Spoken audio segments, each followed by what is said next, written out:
नमस्कार, मैं हूं संजय शर्मा। आप देख रहे हैं 4 PM न्यूज नेटवर्क। रोज अभय दुबे जी के साथ शो करता हूं। आज मैंने बड़ी मार्मिक बात की है जो मेरे से जुड़ी हुई है। हो सकता है आप में से भी अधिकांश लोगों से जुड़ी हुई हो। हम लोग मध्यम वर्गीय परिवार से आते हैं। मध्यम वर्ग के सपने बहुत होते हैं। बहुत मेहनत करता है ये वर्ग। और सबसे ज्यादा अत्याचार भी इसी वर्ग पर होता है। मोदी जी को लगता है कि हम कुछ भी कर लें लेकिन ये मध्यम वर्ग हमारा गुलाम रहेगा। जिस समय कोरोना में लाशें गिर रही होंगी, अस्पताल में बेड नहीं होंगे, ऑक्सीजन नहीं होगी, लोग तड़प-तड़प के मर रहे होंगे, तब भी ये मध्यम वर्ग हमारा गुलाम रहेगा। हम कहेंगे ताली बजाओ, थाली बजाओ, ये बजाएगा। इसकी कोई बात ही नहीं करता, कोई पॉलिटिकल पार्टी बात नहीं करता। तो मैंने अभय द्विवेदी जी से पूछा कि कारण क्या है कि इस मध्यम वर्ग की कोई बात क्यों नहीं करता? ये मुद्दा चुनाव में क्यों नहीं बनता कि मध्यम वर्ग एक बहुत बड़ा वोटर है, उसपे सारे अत्याचार होते हैं, तब भी वो बात नहीं करता। बहुत शानदार तर्क दिए हैं अभय दुबे जी ने। बताया है कि मध्यम वर्ग की समस्याएं क्या हैं। मध्यम वर्ग किन राजनीतिक कारणों से बात नहीं करता।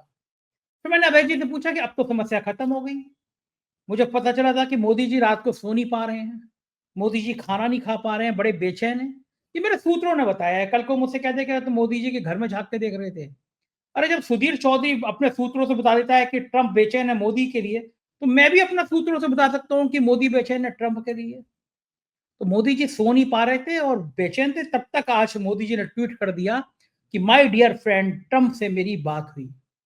लेकिन अभय दुबे जी ने उसका भी पोस्टमार्टम कर दिया। मुझसे पूछा कि एक तरफा इश्क है ये। ट्रंप ने भी तो बदले में कहा होता कि शुक्रिया मोदी जी, आप इतने दिनों से मेरे लिए थैंक यू बोल रहे हो। और जो अभय दुबे जी ने ट्रंप के इस मोहब्बत के तर्क दिए हैं वो लाजवाब हैं। मैं सीधा उनके मुंह से सुनवाता हूँ, आपको वहां ले चलता हूँ। आपसे इस रिक्वेस्ट के साथ कि चैनल को सब्सक्राइब करना और ज्वाइन करना ना भूलें। चलते हैं अभय दुबे जी के पास। 4 PM न्यूज नेटवर्क पे स्वागत है अभय दुबे जी आपका। और अभय जी, आप मेरे बड़े भाई के समान हैं, मैं आपसे बहुत सीखता हूँ।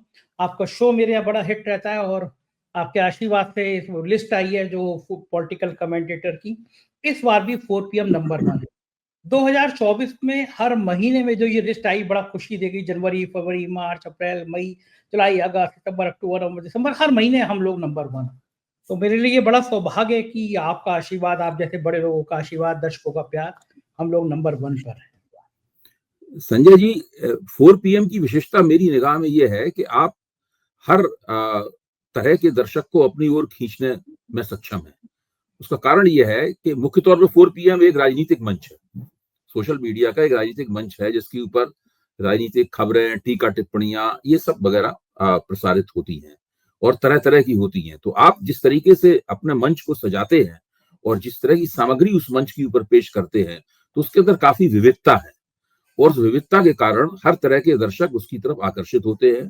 और खास बात यह है कि आपने अपनी जो टेक है, यानी सरकार की आलोचना करने की जो टेक है, आलोचनात्मक दृष्टि से जो आपने अपनी राजनीतिक समीक्षाएं पेश की हैं 4 PM के जरिए, वो एक बड़ी महत्वपूर्ण बात है। दूसरे लोग भी अपनी अपनी आलोचनात्मक दृष्टि रखते हैं, लेकिन आपकी आलोचनात्मक दृष्टि और प्रस्तुति, इन दोनों के साथ में एक तरह की अनौपचारिकता है।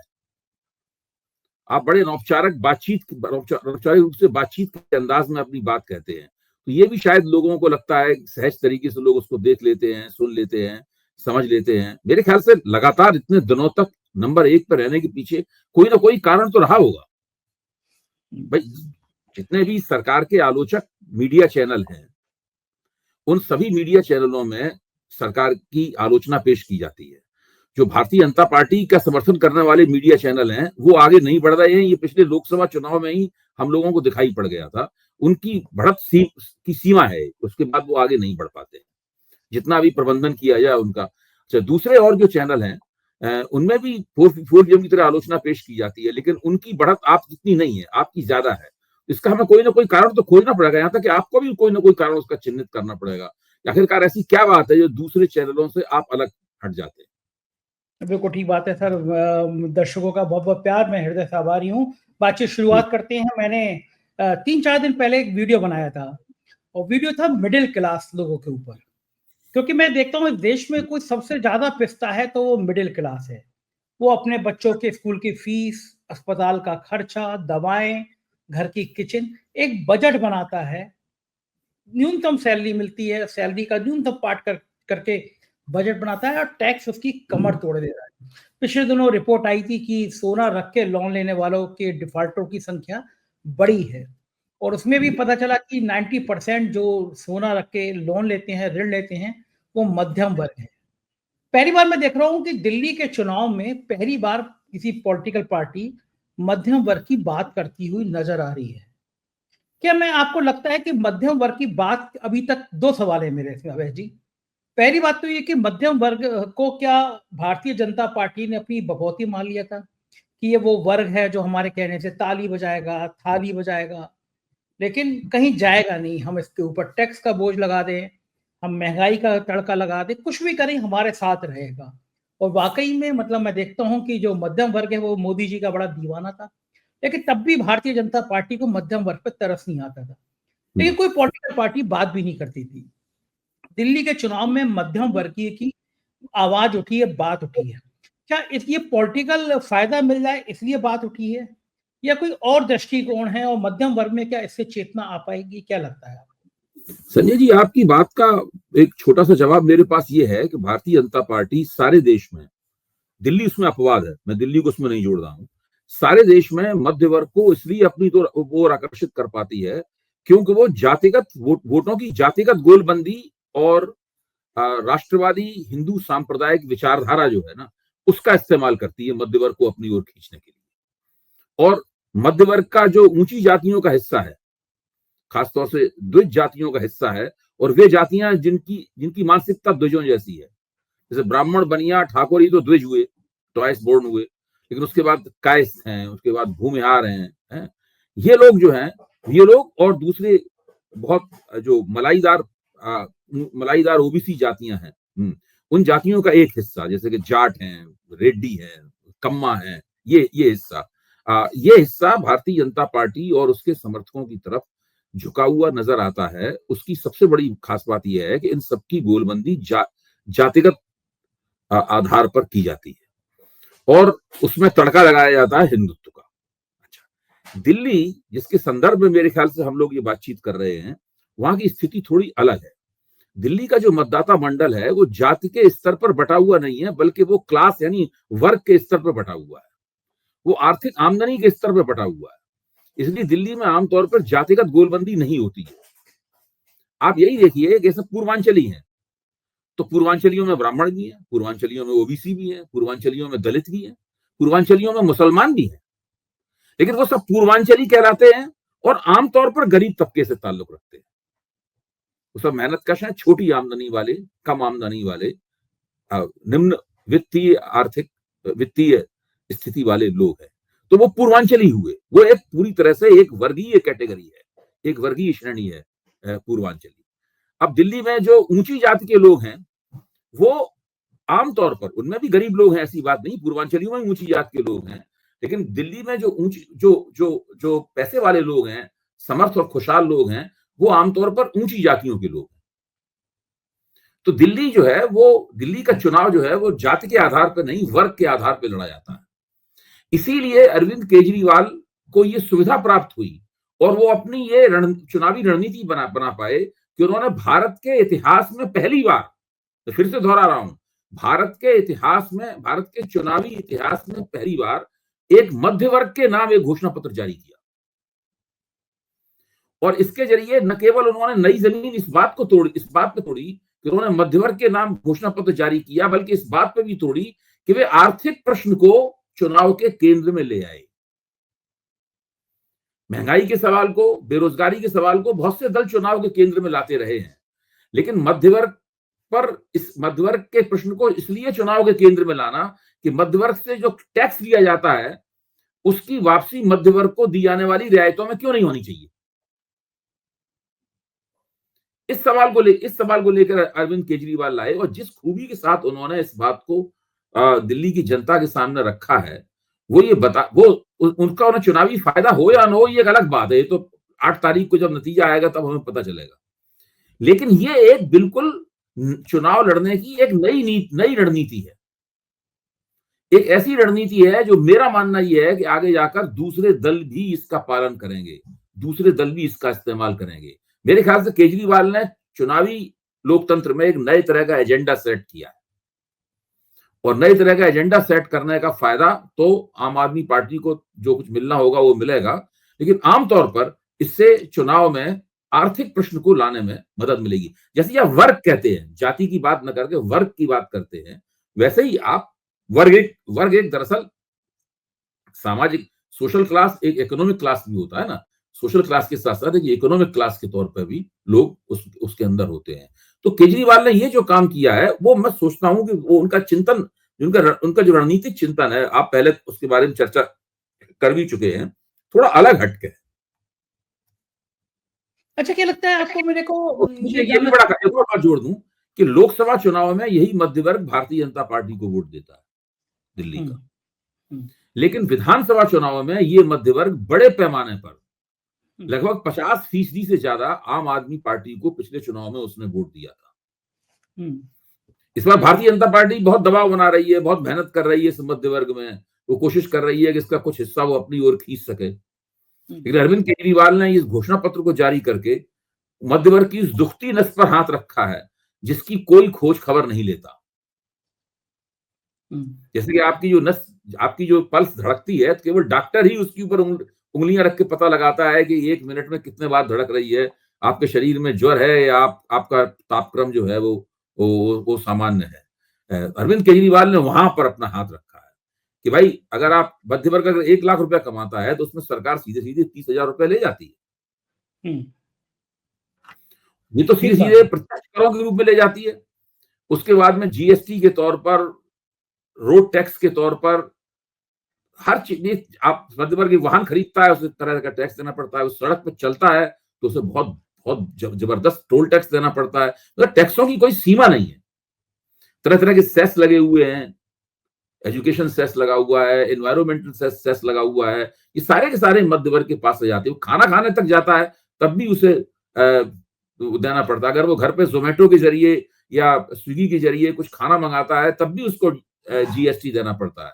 तो हर पल वो जीएसटी देता रहता है मध्य वर्ग, और साल में एक बार तो उसे इनकम टैक्स देना ही पड़ता है, बड़े पैमाने पर देना पड़ता है। और ये जो स्थिति है, ऐसी स्थिति में बार बार ये कहना कि उसको रेवड़ियां बांटी जा रही हैं, उसको जैसे दान दक्षिणा उसके लिए की जा रही है, फालतू की कोई चीज दी जा रही है, उसको मुफ्त में दी जा रही है, इस प्रकार की बातें की जाती हैं। अरविंद केजरीवाल ने इस बात से आगाह किया है, ये कह के आपके मन में एक अपराध बोध पैदा किया जा रहा है। इस अपराध बोध में फंसने की जरूरत नहीं है। आपने टैक्स दिया है, बदले में आपको जितनी राहतों की जरूरत है वो राहतें मिलनी चाहिए। अच्छा, बताइए कि अभय जी, ये मैं देखता हूँ जो मध्यम वर्ग है, जो रवीश कई बार कहते हैं सोसाइटी के अंकल आंटियां, और मैं भी जिस सोसाइटी में रहता हूँ, या मैं आमतौर पर जो आरडब्ल्यू देखता हूँ, जो अंकल आंटी हैं, उनके अंदर बड़ा राष्ट्रवाद हिलोरे मारता रहता है। और मैं देखता हूँ वो अधिकतर भारतीय जनता पार्टी के समर्थन में भी आती हैं। मतलब मैं जिस जगह पे रहता हूँ वहां कम से कम 20-25 ऐसी सोसाइटी बनी है और बहुमत शायद वो बीजेपी के साथ होगी। लेकिन वो सबसे ज्यादा परेशान भी वही होते हैं, टैक्स को लेके, सिलेंडर को में रेट को लेके परेशान होंगे, वो सब्जी तेल को लेके परेशान होंगे, बच्चों की फीस को लेके परेशान होंगे, कहेंगे कि मध्यम वर्ग की कमर टूट गई, लेकिन तब भी वोट बीजेपी को होते हैं। ये मध्यम वर्ग की कौन सी मानसिकता है? ये ऊंची जातियों वाला मध्य वर्ग है। मैं इसीलिए कहता हूं मध्य वर्ग जो है वो तरह तरह का है, वो यूनिफॉर्म नहीं है, वो होमोजीनियस नहीं है, वो हेट्रोजीनियस है मध्य वर्ग। वो बहुत तरह तरह का मध्य वर्ग है। ये मध्य वर्ग जो है, ये ऊंची जातियों वाला जो मिडिल क्लास है, द्विज जातियों वाला जो मिडिल क्लास है, वो भारतीय जनता पार्टी की जेब में पड़ा हुआ है। ये गेटेड कम्युनिटीज में रहता है। इसमें हम और आप भी ऊंची जातियों के मध्य वर्ग से जुड़े हुए हैं। मतलब अगर देखा जाए तो हमारा भी सामाजिक पहचान वही है। तो ये गेटेड कम्युनिटीज में रहता है। लेकिन यही केवल मध्य वर्ग नहीं है। मध्य वर्ग वो है जो बहुत बड़े पैमाने पर जो आमदनी का पिरामिड है उसके बीच में फंसा हुआ है। वो मध्य वर्ग जो कि 50,000, 40,000, 50,000, 60,000 रुपए महीने बहुत जोर मारता है तो बेचारा 65 या 70 तक पहुंचता है। इस तरह का मध्य वर्ग बहुत बड़े पैमाने पे। इस मध्य वर्ग को बहुत सारी रियायतें चाहिए, बहुत सारी राहत चाहिए। ये तो वो मध्य वर्ग है जो टैक्स देता ही नहीं है, जो इनकम टैक्स देता ही नहीं है। ये तो जीएसटी से परेशान है, सही बात है। ये टोल टैक्स से परेशान है। भाई टैक्स कितने, कुल देश में 12 करोड़ लोग टैक्स देते हैं। पूरे देश में 12 करोड़ लोग टैक्स देते हैं। तो ये मध्य वर्ग तो वो है ही नहीं जिसकी हम लोग चर्चा कर रहे हैं।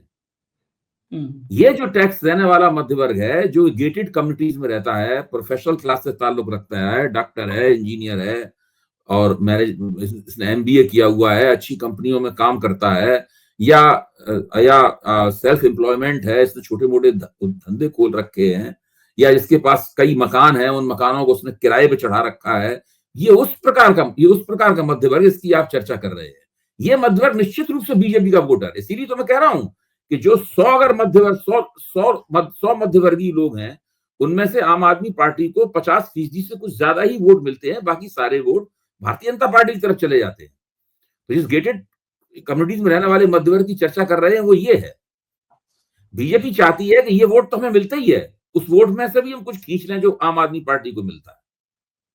देखिए बताऊं आपको मैं अभय जी, असर दर्द तो हो रहा है। जैसे मैं बताता हूँ, मेरे एक बड़ा अच्छा मित्र है, वो एक मल्टीनेशनल कंपनी में काम करता है, सैलरी उसकी होगी लगभग 1.5 से पौने 2 लाख रुपया। 2014 वो मुझसे बहस करता था, कि कहता था कि मोदी जी आए हैं, ये भगवान विष्णु का अवतार है, तुम समझो बात को, क्या तेज है, क्या लहर है। और वो अकेला नहीं कहता था, बहुत सारे लोग इसका कहते थे। 2019 तक आते आते उसको झटका लगा, क्योंकि जो 1.5 पौने 2 लाख जिसकी सैलरी होती है, वो 10-10 15-15 हजार रुपए एक चीजों का बजट बना के रखता है, कि रसोई में मेरे को 10,000 रुपए लगेंगे, बच्चे की पढ़ाई मेरी 15,000 लगेगी, गाड़ी की किस्त इतने रुपए में जाएगी। उसका पूरा पूरा महीना उसको 1.5 से पौने 2 लाख रुपए में काटना होता है। तो हर चीज का बजट होता था। 10 सालों में बजट, सैलरी तो 5% भी बढ़ी होगी, लेकिन घर का बजट 35% बढ़ गया। हर महीने 15 से 20 हजार रुपए महंगाई के कारण चपेट में आ गया। तो अब वो जो है इस भक्ति भाव से उबर गया, लेकिन अभी यहां तक आए हैं कि वोट डालने नहीं जाएंगे। नाराज है मोदी जी से, मतलब इन्होंने कबाड़ा कर दिया, मध्यम वर्ग की कबर तोड़ दी, हम वोट ही नहीं देंगे। तो यहां तक तो आ गया, वो जिसको भगवान विष्णु का अवतार नजर आते थे मोदी जी, वो यहां तक आ गया कि हम वोट डालने नहीं जाएंगे। क्या लगता है कि आपको मध्यम वर्ग का जो ये दर्द है, जो महसूस नहीं कर पा रहे हैं, जो लग रहा है ये तो हम जब कह देंगे तब ताली बजाने लगेगा, थाली बजाने लगेगा, कोरोना में आसपास में लाशें गिर रही होंगी, अस्पताल में जगह नहीं होगी, लेकिन इसको दर्द ही महसूस नहीं होगा। कोरोना की सीन भूल गए, ऑक्सीजन नहीं थी, अस्पतालों में बेड नहीं थे, नदियों में लाशें फेंक दी जा रही थी, लेकिन वो सब तस्वीर गायब हो गई। लेकिन अब यहां तक आ गया कि भाई वोट नहीं देंगे। तो ये वोट नहीं देने वाले भाव तक जो पहुंचा है, क्या ये बीजेपी के लिए खतरे की घंटी है? नहीं, बीजेपी तो मेरा मानना है कि एक स्ट्रक्चरल क्राइसिस का सामना कर रही है, एक संरचनागत संकट का सामना कर रही है, जो कि इस बात से उपजता है कि लोगों ने उसके 10 साल के शासन को देख और समझ लिया है, और उसको देखने की वजह से बहुत से लोगों का मोहभंग हो गया है। कुछ लोग मोहभंग होने से नाराज हो गए हैं, कुछ लोग मोहभंग होने की प्रक्रिया में हैं, कुछ लोग मोहभंग के बिल्कुल शुरुआती दौर में हैं, कुछ लोग थोड़े और आगे बढ़ गए हैं। तो इस तरह तरह से लोगों के ऊपर उसकी प्रतिक्रिया हो रही है।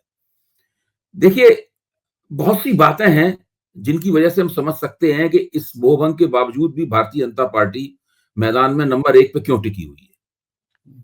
इसका एक बहुत बड़ा कारण है, मैं आपको बताता हूं, क्षेत्रीय शक्तियां।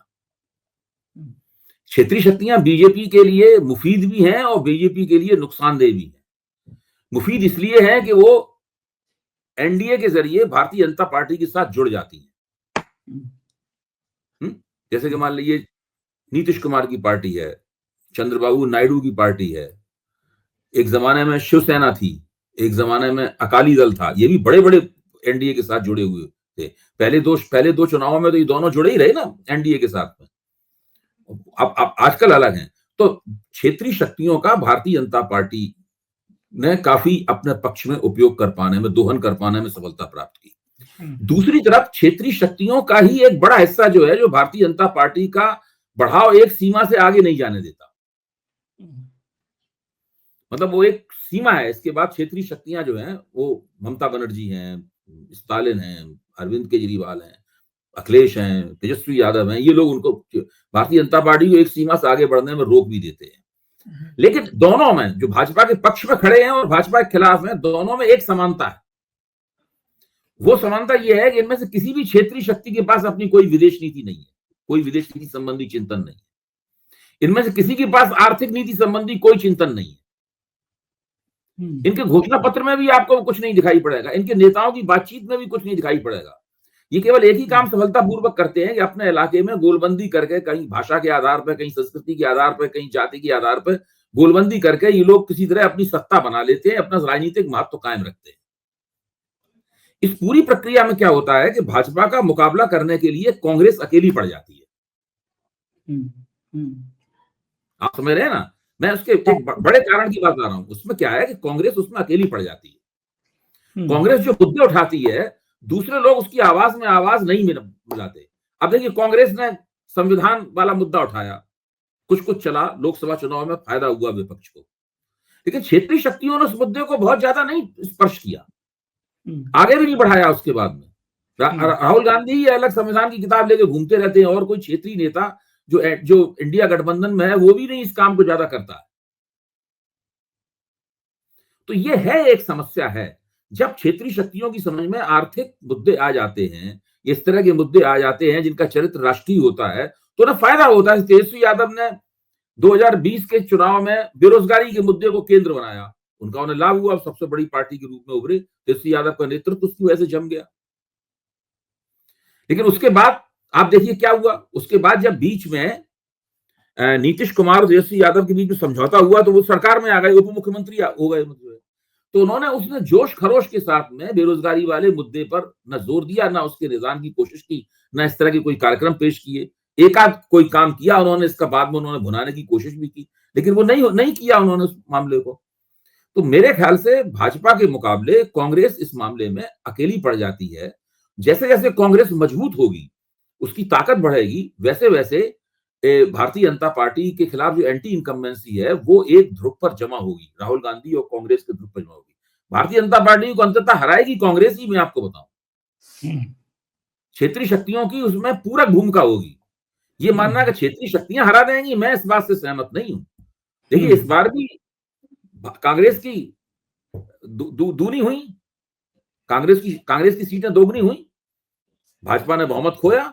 जिस दिन कांग्रेस तीसरी 3 गुनी हो जाएंगी, उस दिन भाजपा सत्ता खो देगी। अच्छा, तो कांग्रेस की 3 गुनी क्या बिना क्षेत्रीय दलों की हो जाएंगी या क्षेत्रीय दलों को साथ लेके हो जाएगी? नहीं, सबकी मदद होगी ना। आज इसमें भी सबकी मदद रही है, इसमें भी केवल कांग्रेस की जनता नहीं दूरी हुई है सीटें। हाँ, ठीक बात है। क्षेत्रीय बहुत जगहों में मेरे ख्याल से तो कांग्रेस की बहुत सी सीटें उन्होंने क्षेत्रीय दलों की मदद से जीती हैं, और लोकसभा चुनाव, अगले लोकसभा में फिर से क्षेत्रीय दलों की मदद मिलेगी, और कांग्रेस की मदद क्षेत्रीय दलों को मिलेगी। इंडिया गठबंधन फिर से, इंडिया गठबंधन उतनी मजबूती के साथ। हाँ, मैं तो बार बार इस बात को कह रहा हूं कि जो लोग ये आइडिया पेडल कर रहे हैं, इंडिया गठबंधन टूट गया है, बेकार हो गया है, या वो आखिर में 2029 में सामने आएगा, वो गलत कह रहे हैं। इंडिया गठबंधन के सदस्यों की संख्या व्यवहारिक रूप से देखा जाए, भले ही घोषित न की हो, बढ़ गई है। अब उसमें सबसे बड़ा जो नंबर बढ़ा है वो जगनमोहन रेड्डी की सरकार का नंबर बढ़ा है, जिसकी पार्टी का नंबर बढ़ा है। वो बिल्कुल इंडिया गठबंधन में आने के लिए तैयार बैठे हैं। इंडिया गठबंधन का कोई ढांचा होता ना, तो अभी तक उनको बुला के माला पहना के उनको स्वागत कर दिया जाता उसमें। और जिस दिन देखिए, लोकसभा चुनाव जैसे जैसे नजदीक आएगा और विधानसभा चुनाव को साया हटेगा राजनीति के ऊपर से, वैसे वैसे जनता दल यूनाइटेड, ये सब लोग बदल सकते हैं कभी भी। अब अखबार में एक खबर आई है कि नीतीश कुमार अपने लड़के को तैयार कर रहे हैं। उनके लड़के का नाम है निशांत कुमार। बाकायदा बयान भी आ गया वहां से आधिकारिक रूप से कि निशांत कुमार को राजनीति में लाने के बारे में सोचा जा रहा है, वो शायद तैयार है राजनीति में आने के लिए। सब लोग जानते हैं कि नीतीश कुमार बुजुर्ग हो रहे हैं, उनकी शारीरिक क्षमताएं, हर व्यक्ति की शारीरिक क्षमताएं सीमित होती हैं, वो तो उन्होंने बहुत लंबी पारी खेली है, तो उनको कोई उत्तराधिकारी चाहिए। भारत में जैसे ही उनका एक स्थिर कुर्मी वोट तो है ही जनता दल यूनाइटेड का, उनका एक ईबीसी का वोट है ही उनके पास, जो मिला के 16 से 20% के बीच में जाता है। तो ऐसी स्थिति में अगर उनका ठीक ठाक उत्तराधिकारी होगा, परिवारवाद का आरोप लगेगा उनके ऊपर, मैं पता है बड़ी धुलाई होगी उनकी परिवारवाद के नाम पर, लेकिन फिर भी मेरा कहना यह है कि अगर ठीक ठाक उत्तराधिकारी होगा तो वो वोट उनका बचा रहेगा, वरना सब बिखर जाएगा, इधर उधर चला जाएगा, ज्यादातर उसमें बीजेपी भी चला जाएगा। नीतीश कुमार बीजेपी के साथ है, लेकिन अपने वोट बीजेपी को प्लेट पर रख कर नहीं देंगे वो। ठीक, बिल्कुल ठीक बात है, एकदम सही बात, मैं सहमत हूँ आपकी बात से। आपने एक महत्वपूर्ण बात कही कि क्षेत्रीय दलों की विदेश नीति नहीं है, तो मुझे याद आया कि एक बड़े 7 दिन से बड़ी समस्या हो रही थी, पता है आपको, मोदी जी पता चला है कि खाना नहीं खा पा रहे थे। रात को सो नहीं पा रहे। मैं सूत्रों से बता रहा हूँ, कोई सूत्र कहते थोड़े हैं कि आज तक पे और एबीपी पे ये होते, हमारे भी तो सूत्र हैं। जो बात पुष्टता करनी है वो कह दो सूत्रों ने बताया। तो वो सूत्र वो ये बता रहे हैं कि सूत्र बता रहे हैं कि मोदी जी खाना नहीं खा पा रहे थे, मोदी जी सो नहीं पा रहे थे क्योंकि चाचा ट्रंप ने उनसे बात नहीं की थी। अब मोदी जी ने ट्वीट किया है कि ट्रंप जी की और मेरी बात हो गई, बड़ी अच्छी सी बात हुई, दुनिया बदल देंगे टाइप की बात हुई। आपने भी देखा होगा वो ट्वीट। तो अब तो मैंने बिल्कुल देखा है तो बड़ा बढ़िया हो गया, फिर तो बातचीत हो गई, बस तब तो बल्ले देखिए, बल्ले हो गई। उसको मैंने बहुत ध्यान और उत्सुकता के साथ पढ़ा, तो उसके अंदर एक लाइन ये है कि मैंने अपने दोस्त राष्ट्रपति ट्रंप से बात की और उनको उनके ऐतिहासिक दूसरी कार्यकाल कार्यकाल की शुरुआत की बधाई दी। ये अंग्रेजी लिखी हुई है, उसका हिंदी का मतलब लुब्बु लुभाब में ये है। इसके बाद जो कुछ है वो मोदी जी की अपनी ओपिनियन है, अपनी राय है उसमें। कैसे? उसके बाद देखिए, उसके बाद उस ट्वीट में जो लिखा हुआ है ना, उसमें कहीं भी उस भाषा से ये संकेत नहीं मिलता है कि इसमें ट्रंप की भी राय शामिल है। अब वो वी करके कह रहे हैं, अगर वो वी करके कह रहे हैं तो उसको रेसिप्रोकेट होना चाहिए ट्रंप की तरफ से। जरा क्या है बताइए आप, जरा अपने मोबाइल वगैरह आपके हो तो आप जरा उसकी देखिए, अब मैं एक अंग्रेजी मिनट और हिंदी, अंग्रेजी और एक उसकी मिनट हिंदी एक मुझे मुझे मुझे आधा मिनट दीजिए, आधा मिनट। हाँ ठीक। देखिए, मिल गया मुझे। हाँ जी। हाँ, देखिए, Narendra Modi delighted to speak with my dear friend president real Donald Trump POTUS, यानी हाँ पोटस तो मतलब आप जानते ही हैं। हाँ congratulated him on his historic second term. ये बात तो मैंने इतनी बता दी। अब वो कह रहे हैं, we are committed to a mutually beneficial and trusted partnership. We will work together for the welfare of our people and towards global peace, prosperity and security. ये सारी की सारी बातें बहुत ही घिसी पिटी और सामान्य किस्म की बातचीत है, जो कि आमतौर पर नेताओं के बीच में साल में 100 बार होती है आपस में।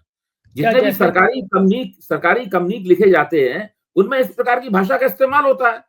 जब भारत का प्रधानमंत्री अमेरिका के राष्ट्रपति, president of United states of America, आप सोचिए, उनके साथ में जो बातचीत कर रहा है, तो किसी मुद्दे पर बातचीत हुई होगी, उन खास मुद्दों पर बातचीत हुई होगी, होनी चाहिए, जो इस वक्त भारत और अमेरिका के बीच में विवाद के केंद्र में है। जैसे कि तो जो इलीगल माइग्रेंट्स का मुद्दा है, वो मुद्दा है।